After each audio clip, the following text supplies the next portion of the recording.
안녕하십니까. 총신대학교 신학대학원 명예교수 박용규입니다. 마틴 루터의 종교개혁을 면밀하게 살펴보면 1520년 마틴 루터가 저술한 세 편의 논문이 마틴 루터의 종교개혁의 결정적인 사상적인 밑거름이 된 것을 우리는 발견할 수 있습니다.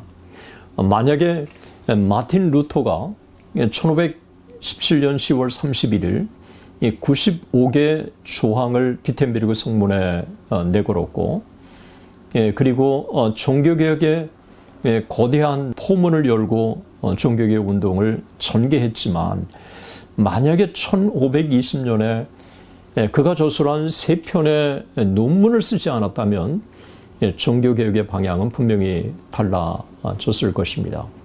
저는 오늘 왜 루터가 저술한 1520년의 세 편의 논문이 그렇게 루터의 종교개혁에 사상적 동력을 제공했고, 그리고 이 세 편이 있었기 때문에 종교개혁 운동이 가능했는지를 잠깐 함께 같이 나누려고 합니다. 루터의 세 편의 논문입니다. 루터의 작품들은 루터 자신의 강력한 지지 기반이 되었습니다.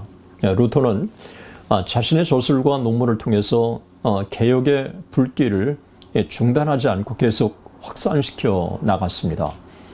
루터는 자신이 다루는 주제의 중심 및 신앙의 핵심을 꿰뚫을 수 있는 통찰력을 지닌 명석하고 설득력 있는 웅변가였습니다. 독일어로 책을 출간하고, 그리고 민중들에게 종교개혁의 사상을 전하기로 결정하고 1520년에 세 편의 논문을 저술합니다. 1520년 저술한 세 편의 논문은 이것입니다. 1520년 8월에 저술한 독일 귀족에게 고함, 그리고 10월에 교회 바벨론 뉴스, 그리고 11월에 그리스도인의 자유가 바로 이것입니다. 이 세 편의 논문은 마틴 루터의 사상을 제가 볼 때는 가장 잘 집약했고, 그리고 여기에 와서 마틴 루터가 비로소 진정한 개신교 개혁자라고 우리가 결론을 내릴 수 있습니다. 첫 번째 책, 독일 민족의 귀족에게 고함은 루터가 당시 로마 캐토릭의 부패에 맞서서 교회 개혁에 대한 자신의 전략을 밝힌 책입니다. 이 책에서 루터는 교황이 최종적인 권위를 지니는 것이 아니라 공의회가 최종적인 권위를 지닌다고 주장합니다. 그래서 공의회를 수집해서 교회를 개혁할 것을 제언합니다. 참된 개혁에 대한 유일한 희망은 개혁을 수행하기 위해서 자유로운 공의회를 수집하는 데 있다고 루터는 확신했습니다. 그러나 그는 목사의 부패, 특별히 교회의 군주들의 기득권이 공의회의 자유로운 개최를 불가능하게 만든다고 하는 자신의 우려를 분명하게 밝혔습니다. 루터는 하나님께서는 기독교 그리스도인 행정관들에게 교회를 돌볼 책임을 부여했고, 특별한 상황에서 비상감독으로 일할 책임을 부여했다고 보았습니다. 루터는 콘스탄틴 황제가 325년에 니케아 회의를 소집한 경우처럼 역사가 자신의 주장이 옳았음을 확증해 줄 것이라고 그렇게 주장합니다. 루터는 공의회가 다룰 주제들의 목록도 제시합니다. 루터는 교회의 삶을 지도하는 데 있어서 교황권의 역할을 제안하고, 교회의 심각한 도덕적 오용을 근본적으로 개혁할 것을 요구합니다. 개혁에 대한 루터의 전략은 대담했습니다. 전임 교황들은 교황 통치에 반대해서 공의회에 호소하는 어떤 사람도 출교라고 선언합니다. 루터는 로마 캐토릭의 사제를 통한 고해 성사에 맞서서 만인 제사장 원리를 분명하게 제시합니다.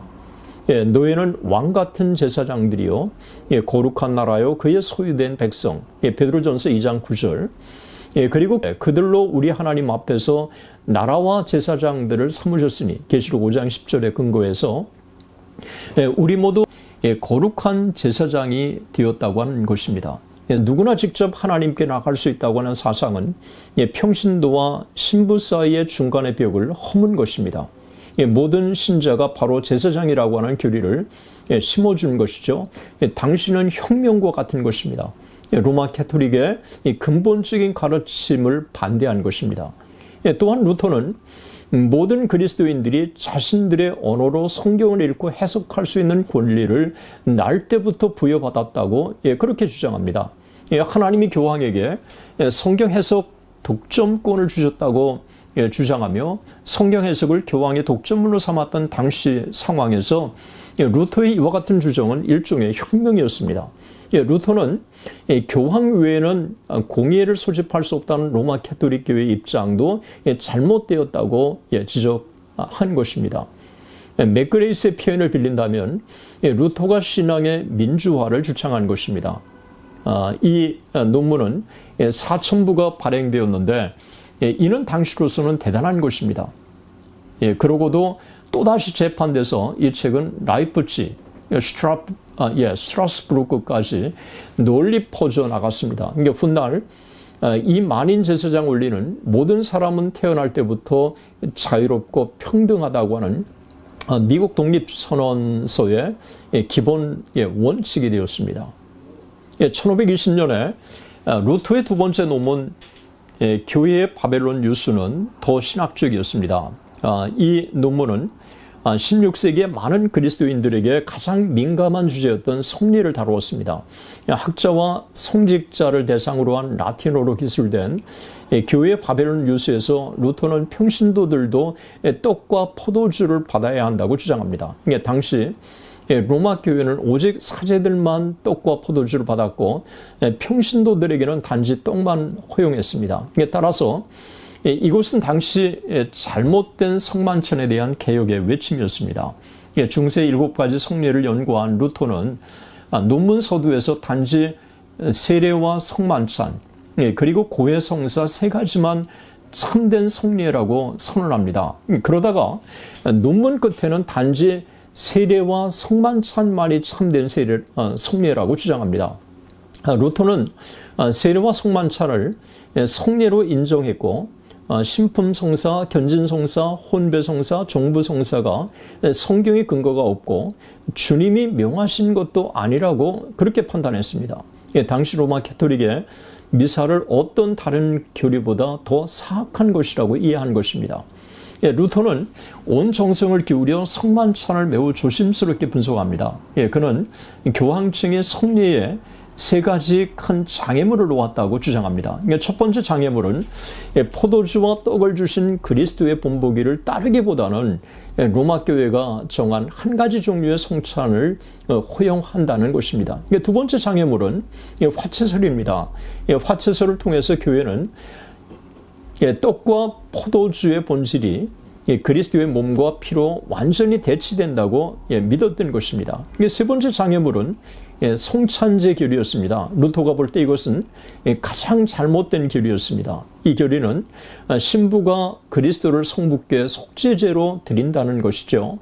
루터는 캐토릭 교회의 성례 가운데 5가지가 잘못되었다고 거부했을 뿐만 아니라 또한 교회와 분리된 신부조례의 사상도 거부한 것입니다.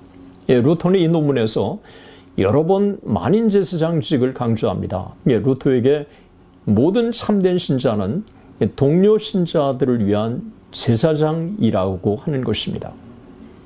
세 번째 논문, 그리스도인의 자유에 대해서는 그의 많은 저술 중에서 가장 훌륭한 논문으로 그렇게 평가를 받고 있습니다. 여기서 그의 메시지의 핵심은 바로 이것입니다. 그리스도로 말미암아 사람은 하나님 앞에 서 있는 한 자유하다는 것입니다. 사람은 믿음으로 말미암아 그리스도의 약속 안에서 살기 때문에 자유인이라는 것입니다. 그리스도인들은 자유가 있으며 때문에 누구에게도 예속되지 않으며 그리스도와 인격적인 관계를 갖는다는 것입니다. 루터는 이 책에서 이 논문에서 진정한 자유가 어디에 있는지를 피력합니다. 그 진정한 자유는 그리스도 안의 자유이지 그리스도로부터 자유가 아니라고 분명하게 밝힙니다. 그리스도인은 믿음으로 모든 것의 주인이 되고 어느 곳에도 얽매이지 않고 사랑으로 모든 것을 섬기는 자들이라고 말합니다. 그리스도인은 그리스도를 따르며 사람을 따라 살아감으로써 만인의 종이 되었다는 것입니다.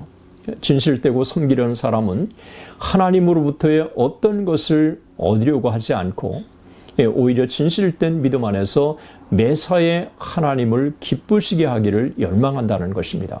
사람에게는 자신의 무능력과 죄를 깨닫게 해줄 법이 필요한데 복음은 그리스도 안에서 오직 믿음으로 얻어지는 자유로운 은혜의 약속이고 사람은 행함이 아닌 오직 믿음으로 의롭게 되고 그 믿음은 사랑과 모든 선행 안에서 자신을 드러내고 이 선행은 선한 사람에게 나오는 것이라고 말합니다. 이들 논문들과 다른 작품들은 루터의 개혁의 사상적인 동력이 되었습니다. 독일어와 라틴어로 된 루터의 책들을 통해서 종교개혁은 요원의 불길처럼 민중들 가운데 확산되었습니다. 1520년 6월 15일 교황 레오 10세는 교서를 발송해서 루터가 매우 고집세고 위험스러운 이단이라고 판단하고 자신의 입장을 초래하지 않으면 출교시키겠다고 협박합니다. 1520년 10월 교황 레오 10세가 루터에게 파문장을 던졌고 보름스 회의에 출두하라고 명령합니다.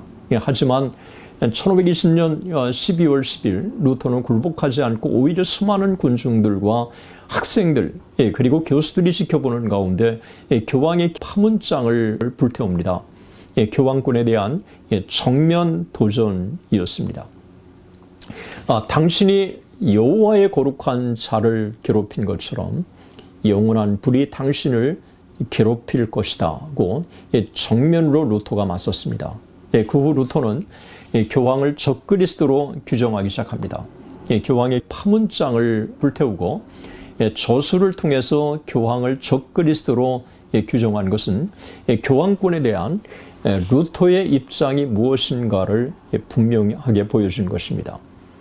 루터와 교황과의 싸움에서 황제, 귀족, 추기경, 수도승, 수도원장 등 수많은 사람들이 어느 한쪽의 입장에 서야 했던 것입니다. 1519년에 로마 제국 황제에 오른 카를 5세는 교황의 입장에 확고히 서 있었습니다. 1521년 3월 카를 5세는 루터에게 보름스에서 황제의 만찬 석상 때 출두하라고 하는 소환령을 내립니다. 여기에 대해서는 다음 시간에 여러분들과 함께 같이 살펴보도록 하겠습니다. 오늘의 영상은 여기까지입니다. 대단히 감사합니다.